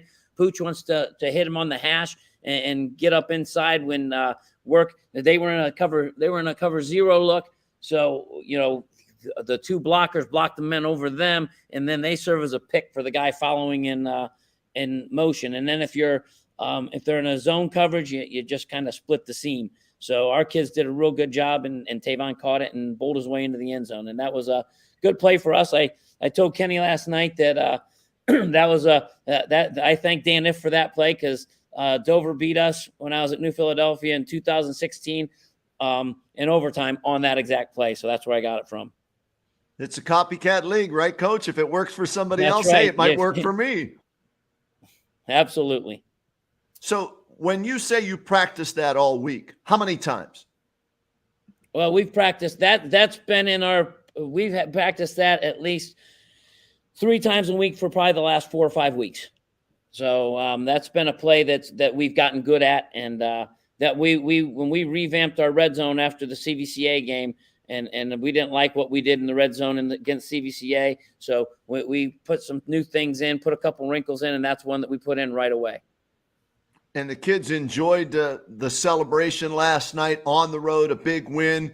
You're talking about building the culture there at Canton South. We talked with Poochie, and we're going to play that interview coming up after you're done here in a second. And how big of a win was this? Put it into words for Canton South, first year in the Pac-7, going on the road, like you said, and beating the co-defending champs.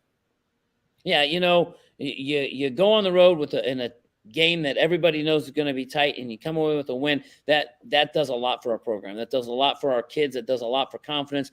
When the game's on the line, we know what it feels like. And I told our kids this morning, that's what it feels like.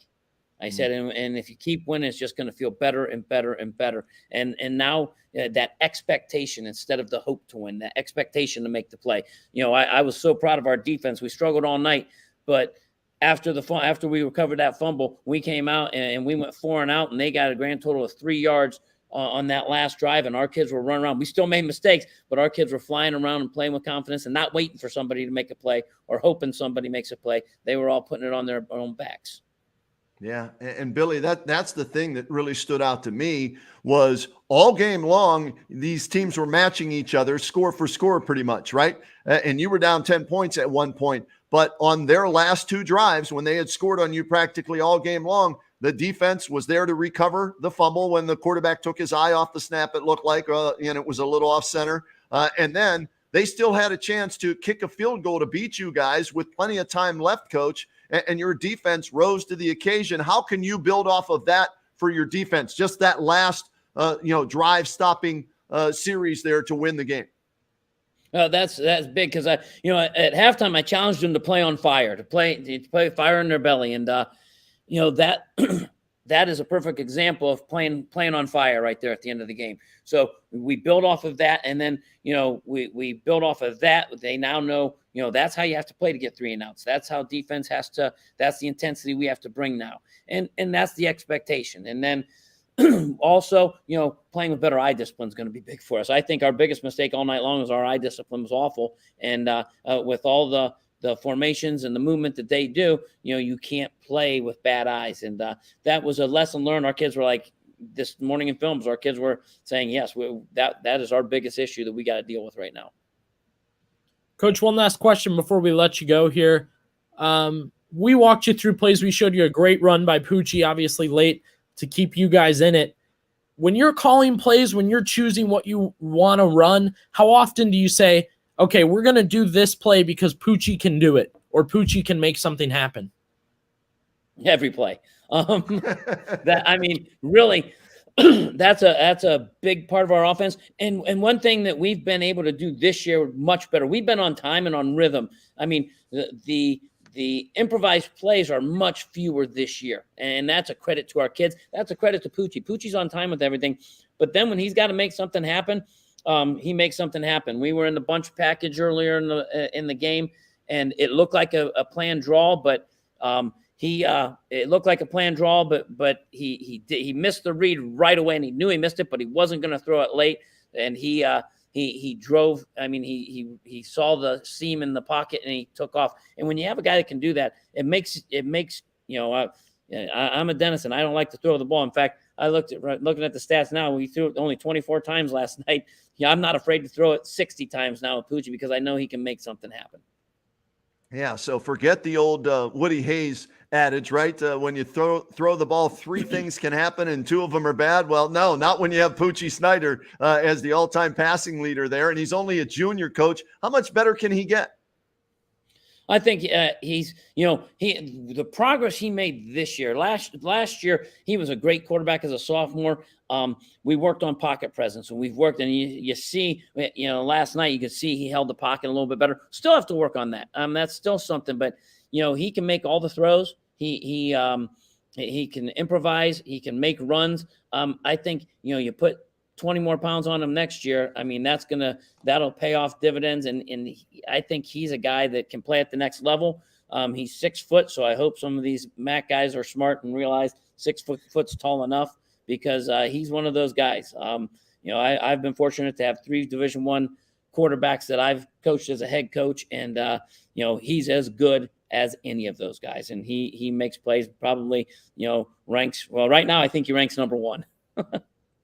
Coach, over 5,000 career passing yards, over 2,000 yards passing already this year, 20 touchdowns, only 2 picks. He runs the ball well, almost 400 yards rushing. So we're looking at 2,400 yards and 31 touchdowns, making a good case for Stark County Player of the Year, isn't he? Yeah, and I don't think he really cares about that. He's worried about getting these next 3 games on. We have some big goals. Right now, we have the PAC championship ahead of us, so we got 3 games there, and we take care of business. We're going to be able to play in the playoffs at home, which is those are big goals for us. And he's worried about that. And we talk about the great ones, worry about taking care of business, and the accolades comes. But yes, he's definitely making a case for that if he continues to do what we can do. Coach, thanks for getting up this Saturday morning with us in the huddle. We appreciate everything last night, throughout the week, and today, and good luck the rest of the way. I have a feeling we'll be talking again down the road. Appreciate it, guys. Thank you. Matt Dennison, outstanding head football coach there at Canton South, Billy. And Poochie Snyder, as good as it gets in Stark County as far as quarterback. Jack Talkington up there. Poochie Snyder up there, right? Carson Colucci, one minor mistake last night, but it was a costly one. And like I said, AJ, Sarbaugh was upset, and understandably so, because they controlled that game. But credit to Coach Dennison's team. They never gave up, and they stuck around hoping for a play or a mistake, and they capitalized on it. And we had a chance to catch up with Poochie Snyder after the game last night, and you heard what his head coach had to say. Here's what Poochie had to say about the big comeback win on the road at Fairless, 39-38. All right, Poochie Snyder, our player of the game here on WHBC's Pro Football Hall of Fame Game of the Week. A thriller, 39-38. Yeah. Canton South comes all the way back to win at Fairless. Poochie, talk to me about the resiliency of this team, the never give up attitude, and your ability to come back and lead this team to a win. Man, especially after our 2 turnovers. The fumble first, that set us back from the jump. We were always playing from behind. Halftime, we got everyone. We rallied together. And then to get that stop there, after the defense picked me up there, after they didn't get a stop all game, got the stop when it mattered, and we went down and made a play. The scramble for the touchdown. Coach was telling me he thought the draw was there, but their defense was kind of jamming the middle, but you sent a guy in motion to kind of open things up. Pretty good coaching you get there, right? Yeah, no, they had bracketed Xavier Williams and Tavon most of the game. We knew that they were double covering them. And then we ran the motion down the goal line. We saw the middle of the field was open. We came back to it here, and Coach gave me a chance to make a play, and we got the win. When you're in the open field like that, what are you seeing? What are you looking for to decide where you're going to go, how you're going to cut and everything? Take us through a play like that. Yeah, my center, Aiden Gear, he got the linebacker just like we had done all week in practice. I cut off that, and then our receivers, we trusted them, spring a big play, especially when they're not catching passes, spring a big play in the run game, and that's what Jordan Fitzgibbons did. I cut off him, and I got in the end zone. Yeah, you did. All right. Any doubt that you were going for 2 points there? No, we knew at the beginning of the drive, we said we were going to go down and go for 2 once we scored, and that's exactly what we did. What's a win like this mean to the program? Coach told me that he was looking for a program building win. Yeah. So is this that type of a win? This is the definition of one. You look at our CBCA game where we lost that game, and 9 times out of 10, every Canton South team usually loses that game. But I think this is the turning point for us and the turning point for our team, and Canton South is a program, and we got it done tonight. Congratulations on the win. Best of luck the rest of this season. Thank you so much. How about that kid, man? Huh? Has he got it together or what? WHBC Player of the Week for a reason. He was great. And how many times does a game like that live up to the hype? We said whoever had the ball last was going to win. Now, technically that happened because Canton South held on defense and genuflected and took a knee. But we thought, it would end on 000, and Fairless had the chance. All they needed was a field goal, but they couldn't get in field goal position. Give credit to Canton South for the defense coming up with a big play. But it lived up to the hype, no question about it, Billy. And we were blessed last night to be there in a great atmosphere, fans on both sides. again, one of those games you don't want either team to lose, but credit to South as they came back, got the win, and now they're in position, like you said, to control their own destiny to win at least a share of the Pac-7 title this year. No doubt. We spent so much time talking about the Federal League, and Federal League's a logjam towards the top, and people are coming up. Teams are coming up to win that league, and maybe we felt like, hey, Fairless is pretty dominant. That's probably going to be theirs. They're going to own that. No longer. And you said there's a lot that went into that game. How good is Poochie Snyder? Yeah. The definition of a program building win. The race for the playoffs, the race for the Pac-7. I mean, what a game we had last night. And we love getting the chance. That's why we, as the station, I think it's great we get the opportunity. We're not going to McKinley every week. We're not going to Lake. We're hitting a McKinley game, a Lake game, a Hoover game, Canton South. Northwest. Northwest, Canton Central. I think that's part of our great coverage, Kenny. And a night like that works out for you guys and works out for us on the Saturday morning show.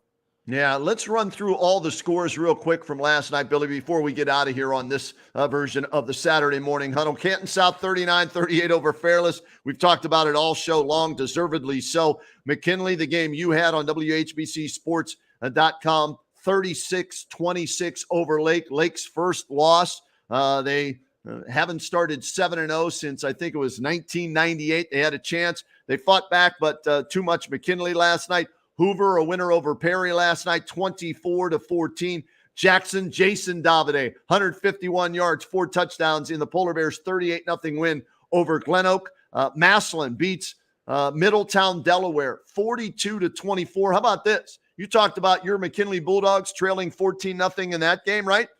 Massillon trailed 12-0 in that game, and they ran off 35 straight points. And, of course, Wiltrell Hartson right in the middle of all of that, $198 on the ground, 3 touchdown runs.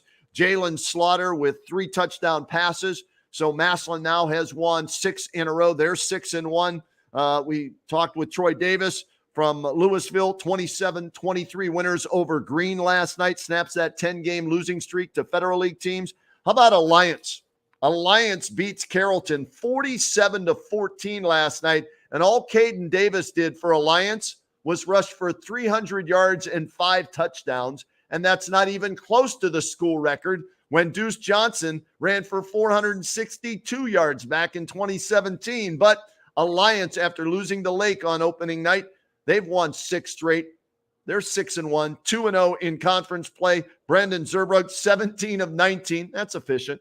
224 yards, 2 touchdowns, no interceptions. And defensively, the Aviators forced 5 turnovers in that game. And oh yeah, they'll host West Branch next week. And that's our Pro Football Hall of Fame game of the week. That means you're going to have a battle of 2 of the top quarterbacks in the area. Drew DeShields from West Branch and Brendan Zerbrug from Alliance. We'll have that game for you. West Branch, 53-16 winners over Marlington last night.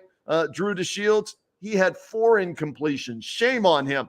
For 165 yards and 2 touchdowns. Oh, yeah, he ran for 110 and a touchdown as well. Minerva's still winless. They lose to Salem 48-13. We had Trucker Lindesmith on earlier. Central Catholic, a winner over Menor Lake Catholic 20-10. Jack Talkington, 11 of 21 throwing for 94 yards and a touchdown. 22 carries, $130 on the ground, 2 more touchdowns. Dan Bourne with a huge interception late in the game to seal that win. Northwest, thanks to Coach DeMarco for coming on. They go for 2. They get the win over CVCA 29-28. Chase Badger, 2-point conversion pass to Ethan Nicky for the win there. Tuslaw, the Mustangs, I drove by their stadium on the way home last night. They lost to Orville 45-20. Ridgewood takes care of Sandy Valley 47-30. East Canton, Spider Miller and the guys get back on the winning track 21-6 over Strasburg. Brennan Betts throws for 282 and a touchdown. He also ran for a touchdown in the win. And Toby Schrader with 4 catches, $134 in receiving yards and a touchdown. Malvern 28-20 over Buckeye Trail. Malvern now 6-1. St. Thomas did not play, Billy, because they didn't have enough players to play their game last night against Southeast. So I had to call that one off. So that's what happened in and around Stark County last night. And we've got some great games next week. If you can run on the bottom, what we'll be covering next week. We mentioned our game, West Branch and Alliance, But how about your game next week, man? You've got a hell of a game next week. Once again, you know how to pick the games, man. You've scheduled very well this year for the streaming game. No doubt. Very excited. I just saw Jackson. I just saw McKinley. First game at Benson this year, so I'm very excited for that. How about this, Kenny? I go from Lake, an open broadcasting booth, to Benson, no window opening. So I'll go from a loud crowd in my ear to dead silence in my Benson booth. But I'm excited for that one. That's a big Federal League matchup, and McKinley's red hot, but Jackson has shown their ability to take a loss and bounce back. We saw them with a huge win this week, and they'll look to carry that momentum. All right, now let me find out for my statistical purposes. Did Lake take care of you food-wise at halftime last night? No. I don't know. What do you mean? There's always pizza at Lake. I'll commend Lake. I've been there once this year. They have like pepperoni rolls. Right. They're fresh. They're hot. I swear, all we did was end the half, run through scores, which is 2 minutes. I come out gone. Yeah. Now that's on you. Okay, if you snooze, you lose, BB. I'm going to tell you, if you snooze, you lose. You got to get there early, go to a break, okay, then come back and do your stats so you make sure you eat. That's not on the Blue Streaks. That's on Billy BB for snoozing on that one. I'll say I've learned a lot about broadcasting from Kenny Rhoda, but the food, how to work the food is starting to really come into play. And I mean, I'm getting pictures from Frank. It looks like they had wings or some type of baked chicken or something yesterday. They had theirs was a post game feast. Wow. Ours was pizza from Krause's Pizza there at Fairless. So thank you to everybody at Fairless. They fed us and the pizza was outstanding. So you're at guess what? At McKinley, you're not even getting a bottle of water next week at McKinley. They don't forget the food. You don't even get water at their game. So you better bring your own food and your own water next week to the game at McKinley. I'm on pregame a couple hours before I like to do Chipotle. It fills me up. It's good luck. I haven't had a bad broadcast yet this year, so I'll stick with that. And I'm excited. We're coming to a good point in the season, Kenny, where we're getting a read on a lot of teams, and yet we're seeing so many great matchups. You talked about our schedule. Our schedule's worked out so well. And before we wrap up here, I got to compliment our guest today. Yeah. Dr. Seth had a great back and forth with me. I appreciate him, kind of clarifying with the Guardian Cap studies and concussion knowledge and stuff like that was huge. And then, what a session with Trucker breaking those plays down. It's incredible to see him, it's a huge run by Jack Talkington, but he said, oh, look at that inside block on the right side from so-and-so. That's the things these coaches, they know. They're like, oh, it's that little thing that I knew had to happen. They pointed out to us. Yeah, I love breaking film down with coaches because last night I had it on my phone, the 2-point conversion, and I showed it to Coach Dennis, and he said, oh, you got a good angle. Let me watch this, right? So he wanted to see it coming, that way. And if you see the pass by Pucci's a little bit outside, and he talked about, well, we need to do this a little better, but it still worked. And they scored the touchdown. So these coaches, man, I give them all the credit in the world. They got to deal with 15, 16, 17, 18-year-old kids. So they got to be, a psychologist, right?